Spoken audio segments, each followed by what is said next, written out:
کچھ لوگ انسانوں کے سمجھانے سے نہیں بلکہ اوپر والے کے لاٹھی کھانے سے ٹھیک ہوتے ہیں۔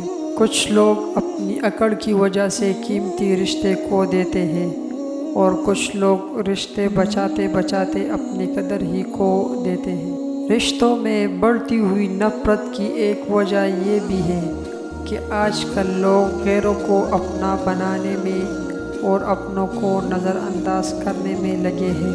سب سے بڑی غلطی جو زیادہ تر لوگ کرتے ہیں، آدھا سنتے ہیں، تھوڑا سمجھتے ہیں، دگنا بتاتے ہیں۔ دنیا کہتی ہے جس سے محبت کرو اسی سے شادی کرو، اسلام کہتا ہے جس سے شادی کرو اسی سے محبت کرو۔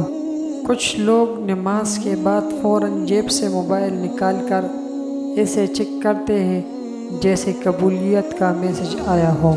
بیٹی سے کہتے ہیں کہ گھر کی عزت خراب مت کرنا، بیٹے سے کیوں نہیں کہتے کہ کسی کے گھر کی عزت سے مت کھیلنا؟ والدین کی روک ٹوک بھی ایک نعمت ہے، ورنہ اولاد جگہ جگہ ذلیل و رسوا ہوتی نظر آئے گی۔